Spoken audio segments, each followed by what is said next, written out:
มนุษย์บางคนในโลกนี้ได้ถูกผีเข้าก่อกวนภายในเขาเรียกว่าผีสิงทำให้เจ็บไข้ไม่สบายต้องกินยาควบคุมไว้ไม่รู้สาเหตุใดควรแก้ด้วยอุทิศบุญขอถวายความนอบน้อมแด่พระรัตนตรัยมีพระพุทธเจ้าเป็นต้นขอถวายความเคารพพระมหาเถระพระเถรานุเถระเจ้าคณะพระสังฆาธิการทั่วโลกมีพระเดชพระคุณพระธรรมเสนาบดีเจ้าคณะภาค7วัดพระธาตุวายสุเทพเป็นต้นและขออำนวยพรแด่ท่านผู้ฟังท่านผู้ชมสาธุชนพุทธบริษัททั้งหลายวันนี้รายการนาวาวังทอง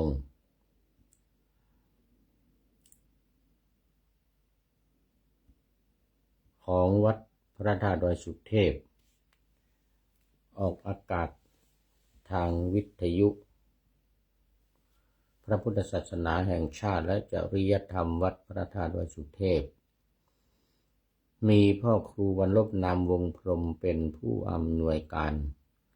อาจารย์พระมหาประสิทธิ์ประสาธิโกเป็นหัวหน้าสถานีและอัตมภาพพระครูปริยัติยานุศาสตร์เป็นผู้บรรยายเป็นประจำทุกวัน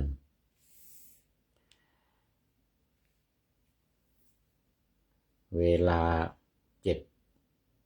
7:30 นาทีถึง8 นาฬิกาในวันศุกร์เสาร์และอาทิตย์เวลา13 ถึง 14 นาฬิกาเฉพาะวันศุกร์และวันเสาร์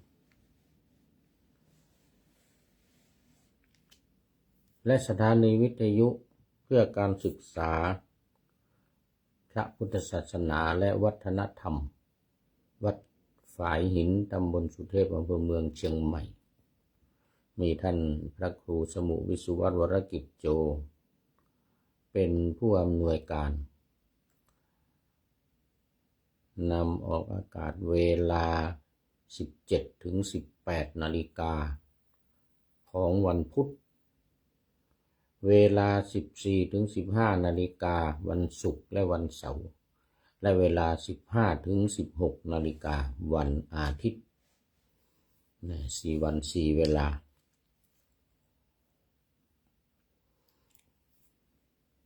สำหรับวันนี้ก็บันทึกเสียงล่วงหน้ามา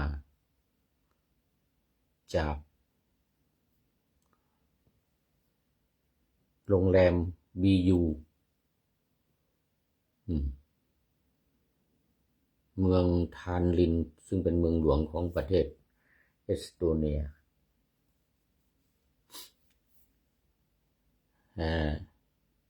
เนื่องจากว่าได้ออกเดินทางจากเกาะไอกุน่าศูนย์ปฏิบัติธรรมวัดพระธาตุดอยสุเทพบนเกาะไอกุน่าเมืองทานลินประเทศเอสโตเนียมาเมื่อวานตอนเย็น6 โมงเย็น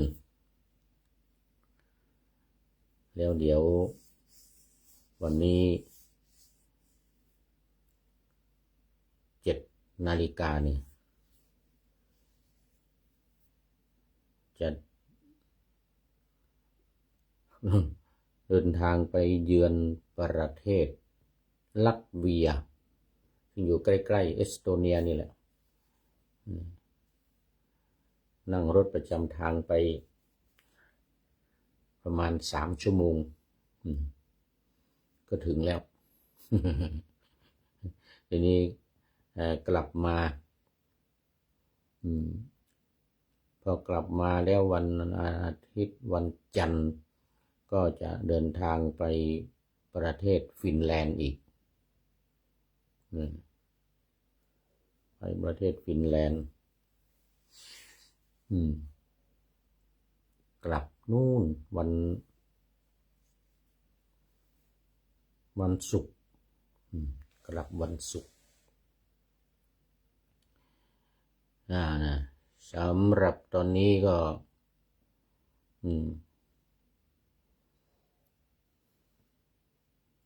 อากาศหนาวนะดูนะเป็นในตัวเมืองพอๆกับบนเกาะเลยทีเดียวพอๆกับบนเกาะเอาละตอนนี้ก็เข้ามาสู่เนื้อหาสาระของธรรมะกันเลยเดี๋ยวโอเอวิหารไลน์เลยจะเสียเวลามาก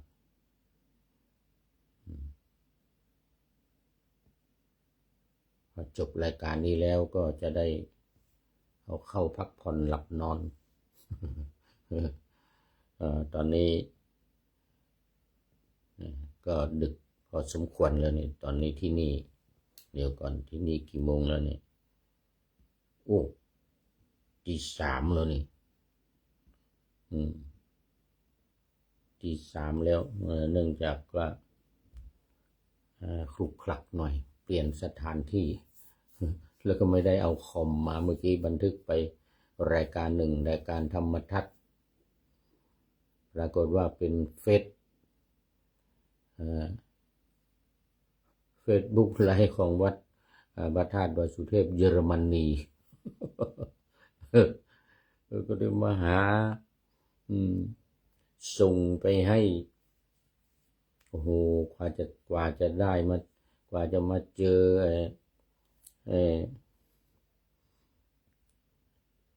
เนี่ยเฟซบุ๊กไลฟ์สวัยเทพบุญนี่ใช้เวลาหลายชั่วโมงกำลังส่งไปเมื่อกี้นี่เพราะว่ามันจะต้องทำเป็น MP3 แล้วจึงจะส่งไปที่สถานีวิทยุวปท2นี่ท่านพระครูสมุวิสุวัตรวรกิจโจวัดฝ่ายเห็นดำเนินการให้แล้วขอคงส่งไปแล้วเดี๋ยว7:30 นาทีนี่ก็จะนำออกอากาศที่สถานีวิทยุวปท2อันนั้นรายการธรรมทัศน์แต่ว่าตอนนี้เป็นรายการนาวาวังทองของวัดพระธาตุดอยสุเทพสืบเนื่องมาจากโครงการปูทางสู่การตื่นรู้ธรรมนาวาวังของสำนักพระราชวังซึ่งประกอบไปด้วยหลักการ4วิธีการ6หลักการ4นี่ก็คือ1ระลึกพระรัตนตรัย2ท่องธาตุกรรมฐาน4ดินน้ำไฟลมนี่นะแต่ท่องรายละเอียด3ท่องขันธ์5 4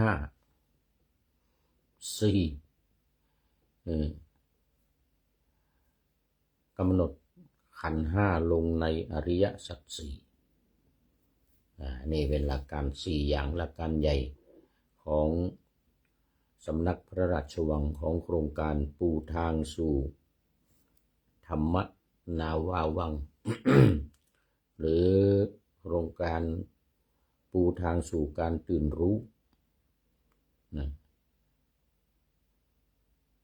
หมายถึงการตรัสรู้นั่นเองแต่การตื่นรู้นี่เป็นศัพท์ที่ใช้กันในฝ่ายมหายานมหายานนี่เขาจะเพียงแต่ตื่นรู้เรื่องการบรรลุนั่นแหละ รู้เรื่องการเป็นอรหันต์รู้หมดแต่รู้อย่างเดียวยังไม่เข้านิพพานยังไม่บรรลุนิพพานไปลำพังตัวเองคนเดียวขออภัยคันจมูก เขาจะต้องรอทุกคนพร้อมกันแล้วเข้าสู่ความเป็นพุทธะพร้อมกันเราก็มีหลายนิกายเหมือนกันนะนี่มันนี้วัชรยานนิกายอะไรบนสวรรค์นู่นน่ะสุขาวดีอย่างนั้นนิกายสุขาวดีแต่ไปทางทิเบตนี่ก็จะเป็นนิกายหมวกเหลืองหมวกแดงนะ นิกายหมวกเหลืองหมวกแดงอันนี้เขาจะช่วยกันเพื่อเข้าสู่นิพพานหรือเข้าสู่ความเป็นพุทธะหรือการตรัสรู้เนี่ยพร้อมกันทั่วโลกที่นับถือพระพุทธศาสนานิกายมหายานทั้งหมดพร้อมกัน เข้าสู่นิพพานพร้อมกันเข้าสู่ความเป็นอรหันต์หรือเป็นพุทธะเนี่ยพร้อมกันตรัสรู้พร้อมกันเหมือนกันเนี่ยแต่เขาจะใช้คำว่าตื่นรู้เนี่ยคือรู้หมดอ่ะรู้ที่วิธีการที่จะเป็นอรหันต์จะเป็นพุทธะเนี่ยนะรู้แต่ยังไม่เข้ารอกันก่อนเข้าพร้อมกัน เข้าพร้อมกันทั่วโลกนี่เป็นวิธีการของเขาแต่เป้าหมายเหมือนเดียวกันกับเรานี่แหละความเป็นความตรัสรู้การเป็นพุทธะการเป็นอรหันต์นี่นะอันเดียวกันแต่วิธีการเข้าต่างกันอันนี้ของเรานี่ใครมีบุญญาบารมีใครถึงเวลาใครได้บรรลุก็บรรลุไปก่อนตามรอยพระพุทธองค์พระสักยมุนีนี่นะแต่ของฝ่ายมหายานเขาจะตามรอยพระโพธิสัตว์บำเพ็ญตนเป็นโพธิสัตว์ช่วยเหลือคนอื่นให้รู้พร้อมกันให้เข้าพร้อมกันให้บรรลุพร้อมกันให้ตรัสรู้พร้อมกันเข้าสู่ความเป็นอรหันต์ความเป็นผู้รู้พุทธภาวะความเป็นพุทธะนี่พร้อมกันเขาใช้คำว่าการตื่นรู้ก็คือรู้ทุกอย่างนั่นแหละรู้ทุกอย่างวิชานั่นแหละอันเดียวกันของเรานี่ก็รู้วิชาเหมือนกันแล้วก็ละเอาวิชามาเป็นวิชาอย่างนี้ส่วนวิธีการ6นั่นก็เหมือนกันกับหลักการ4นี้เพิ่มเข้ามาอีกข้อที่3เพิ่มวิธีการเข้ามาก็คือการพิจารณาเดี๋ยวก่อนการพิจารณากาย6ขั้นตอนแล้วก็เลื่อนข้อ3ไปข้อ4ขันธ์5นี่นะถ้าไปเพิ่มข้อ5คือรู้ขันธ์5อีกเรียนรู้ขันธ์5อีกข้อ5แล้วเลื่อนข้อ4การพิจารณาขันธ์5ลงในอริยสัจ4เนี่ยเป็นข้อ6มันก็เลยมีวิธีการ6อย่างซึ่งในทางการปฏิบัติทั่วไปสำนักทั่วไปโดยสำนักของวัดพระธาตุดอยสุเทพเรานี่ที่เกาะไอกันนาประเทศเอสโตเนียนี่นะเขาจะมีหลักการอยู่3 อุดมการณ์9แล้วก็วิธีการ116 วิธีการ116อันนี้เอาตามหลักธรรมนะตามหลักธรรมหลักการ3อย่างนี้ก็คือมีอยู่2อย่างหลักการ3อย่างเนี่ย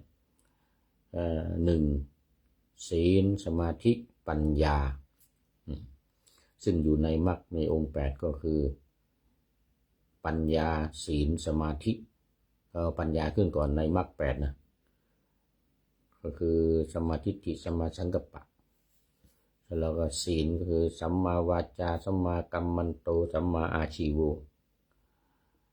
ส่วนสมาธิก็สัมมาวายามะสัมมาสติสัมมาสมาธิในมรรคมีองค์8มันก็คืออันเดียวกันศีลสมาธิปัญญานั่นแหละแต่ถ้ามรรคองค์8จะไปเริ่มปัญญาก่อนปัญญาศีลแล้วก็สมาธิอย่างนี้ตอนนี้ขอต้อนรับคุณโยมสายสมรจากจังหวัดอุตรดิตถ์ตื่นแล้วโยมสายสมรตื่นแล้วโมทนาสาธุเป็น FC ท่านแรกวันนี้ตอนเช้านี่ก็มักจะไม่ค่อยมี FC เข้าเท่าไหร่นะเพราะว่าบางทียังไม่ตื่นบางทีตื่นมาก็ทำนู่นทำนี่ทำวัดสวดมนต์เป็นพระสงฆ์องค์เนนเป็นพระเถระทั้งหลายนี่ก็ทำวัดสวดมนต์เจริญสมาธิภาวนากันนะจะนี่มีโยมสายสมรเข้ามานี่ใกล้จะหมดเวลาแล้วนี่เดี๋ยวก่อน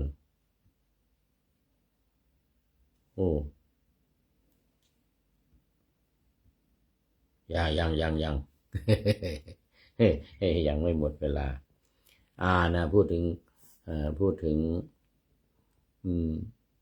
วิธีการปฏิบัติอันนี้หลักการ4วิธีการ6ของธรรมนาวาวังของสำนักพระราชวังเนี่ยนะหรือโครงการปูทางสู่การตื่นรู้นี่นะหลักการ4วิธีการ6แต่ของศูนย์ปฏิบัติธรรมวัดพระธาตุดอยสุเทพไอกันหน้านี่มีหลักการ3วิธีการเดี๋ยวก่อนอุดมการณ์9อุดมการณ์9นี่ก็คือมรรค4ผล4นิพพาน1เขาเรียกว่าโลกุตตรธรรมนี่อันนี้คือเป็นอุดมการณ์ของการปฏิบัติต้องเข้าสู่มรรค4คือโสดาปัตติมรรคสกทาคามิมรรคอนาคามิมรรคและอรหัตตมรรคผล4ก็คือโสดาปัตติผลสกทาคามิผลอนาคามิผลและอรหัตผลนะเป็น8แล้วนิพพาน1พอบรรลุทั้ง8อย่างนี้แล้วก็เป็นนิพพานก็นิพพาน1เขาเรียกว่าโลกุตตรธรรม9ส่วนหลักการวิธีการ116นั่นก็คือสมถกรรมฐาน40วิปัสสนากรรมฐาน73เป็น113และสรุปลงในไตรลักษณ์อนิจจังทุกขังอนัตตาเป็น116อันนี้เป็นวิธีการที่จะให้เข้าถึงวิธีการปฏิบัติวิธีดำเนินการซึ่งก็เป็นวิธีการเดิมมีสายเข้ามาท่านอาจารย์ขจรรับไม่ได้ครับต้องขออภัยรับไม่ได้เพราะถ้ารับแล้วนี่มันขาด มันขาดเดี๋ยวโทรกลับทีหลังครับขอบคุณครับเดี๋ยวโทรกลับทีหลังอาจารย์ขจรอยู่เดนลีมหาวิทยาลัยเดนลีในประเทศอินเดียปีที่แล้วก็อยู่ด้วยกันที่วัดโพกันแล้วก็ย้ายไปอยู่ที่หอพักที่มหาวิทยาลัยเดนลีนู่นเมืองเก่า เมืองเก่าของ เมืองหลวงเก่าของอินเดียอ่าเดี๋ยวพอจบรายการนี้จะโทรกลับนะครับมาดูธรรมะวันนี้หัวข้อแก้ไขผีสิงนี่วิธีการแก้ไขผีสิงดังปะหน้าธรรมะเอาไว้ว่ามนุษย์บางคนในโลกนี้ได้ถูกผีเข้าก่อกวนภายในเขาเรียกว่าผีสิงทำให้เจ็บไข้ไม่สบายต้องกินยาควบคุมไว้ไม่รู้สาเหตุใดควรแก้ด้วยอุทิศบุญควรแก้ด้วยอุทิศบุญอันนี้เป็นหลักการใน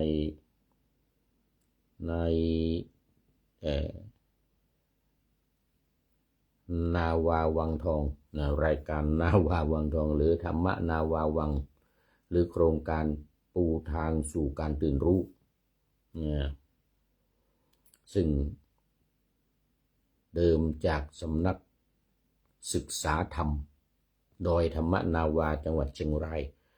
ตอนนี้ขอต้อนรับคุณโยมกาญจนารินยาโอ้ยโยมช้างนี่นานแล้วนะนี่ นานแล้วเหมือนได้เข้ามาสาธุนู่นจากสำนักวิปัสสนาสัญญโตบ้านสันทรายนะใกล้ม่วงโตนอำเภอดอยสะเก็ดโอ้สาธุโยมแม่ชีวชิรยานีก็เห็น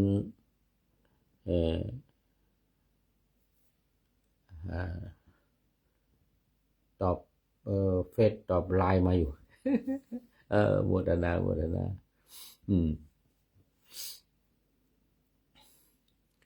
อำเภอดอยสะเก็ดมาแล้วนี่จังหวัดเชียงใหม่เข้ามาแล้วตื่นเช้าอยู่แล้วนี่ตื่นแต่เช้านี่มาดูว่าการแก้ไขผีสิงนะเดี๋ยวต้องดูเวลาก่อนเดี๋ยวมันจะหมดเวลาก็มาในหนังสือหลักการชาวพุทธว่ามนุษย์บางคนในโลกนี้ถูกผีปีศาจเข้าก่อกวนภายในร่างกายเรียกว่าผีสิงทำให้เจ็บไข้โดยไม่ทราบสาเหตุหรือถึงกับฟั่นเฟือนสติฟั่นเฟือนจิตฟั่นเฟือนเสียสติเป็นโรคจิตโรคประสาทเป็นต้นนะต้องกินยาควบคุมกันใหญ่ควบคุมไว้อาการเหล่านี้เกิดจากการก่อกวนของอมนุษย์ที่เป็นคู่เวรกันมาเข้าสิงและทำการแก้ไขไม่ถูกต้องจึงรักษาไม่หายใครที่เจอเหตุการณ์อย่างนี้ควรแก้ไขด้วยการอุทิศบุญโดยการระลึกถึงบุญที่เคยทำมาแล้วตั้งใจอุทิศบุญว่านี่นะ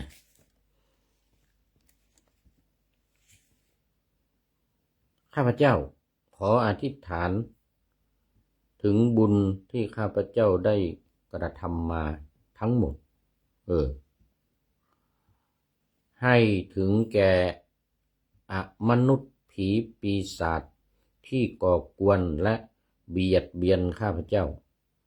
อยู่ในเวลานี้อุทิศบุญอย่างน้อย10 รอบติดต่อกัน7 วันพร้อมทั้งขอขมามนุษย์ที่เป็นนายเวรนั้นด้วยพระพุทธเจ้าทรงให้ความสำคัญในเรื่องนี้มากเห็นได้จากเมื่อคราวครั้งพุทธกาล หมู่สงฆ์ที่กำลังฟังการสวดปาติโมกข์นี่คือฟังพระประกาศพระธรรมวินัยในอุโบสถนะปาติโมกข์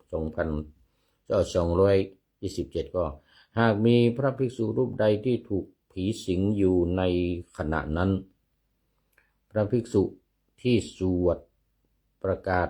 พระวินัยสวดปาติโมกข์นะอยู่นั้นจะต้องหยุดสวดทันทีเพื่อแก้ไขภิกษุที่ถูกผีสิงนั้นให้หายเป็นปกติก่อน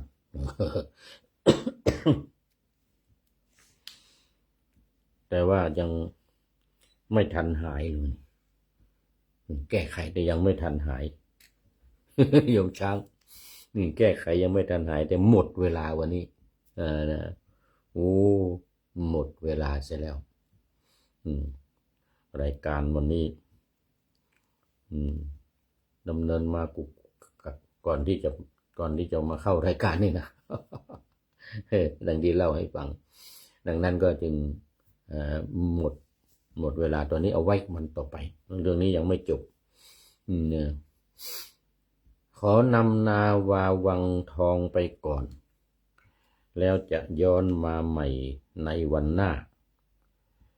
คือวันพุธศุกร์เสาร์อาทิตย์ตามตารางเวลาที่วางอยู่ข้างใน